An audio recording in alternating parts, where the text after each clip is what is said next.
Okay. So this is basically just the exact same thing. Down imaging, hummingbird versus Lowrance.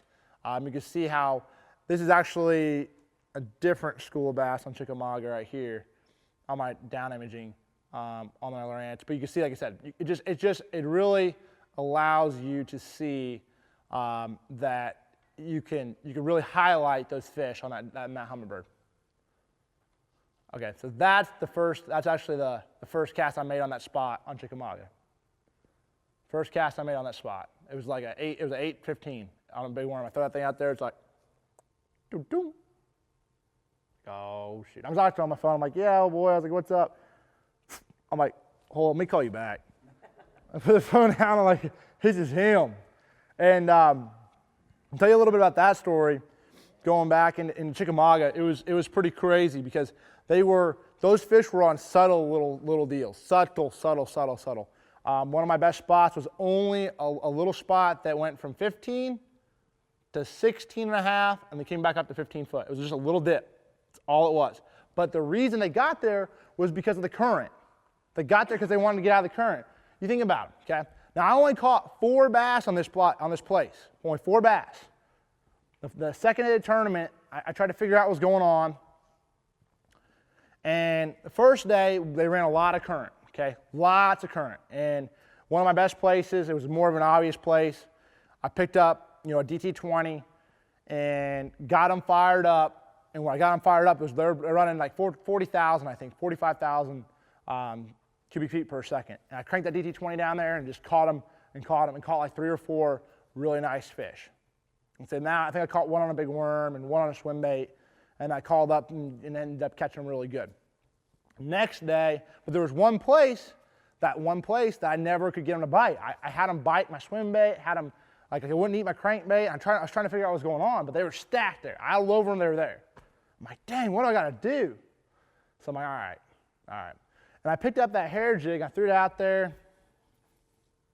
Nothing. I'm like, huh. I'm like, all right, whatever. So the next day, I remember, I'm like, man, I was throwing 14-pound line that day. I remember. And I was like, man, I'm going to switch to 12. I don't think that thing's falling right. So I switched to 12. And line size makes a huge difference. Huge difference. On your fall, especially when you have current, it makes a lot of difference. So next day I get there. I pull up on that place. I was like, all right, I'm going to get these suckers now. They're down there. There's about 10 of them down there. I throw it out there. Reel it up. I fall. Donk. Pull into them. Like, oh, that's a big one. That's a big one. Big one. 7.5 pounder. Like, all right, we can do that. Get back up there. Hop on the deck. Put the trolling motor on high. Get back up and run. The current's running. Throw it back out there. Donk. Oh, it's another big one. Another big one. 8-15. So in 2 casts, things completely changed. And that's how it can happen offshore. Now, obviously, you're on a lake in Illinois. You're probably not going to catch 2 8-15s in back-to-back or 7.5 of 8-15. But there's an opportunity to catch some big ones. There definitely is. So we're going to go to the next one real quick here and talk about bait selection. I'll tell you a long time ago, Rick Clunn told me that biggins will always bite something winding.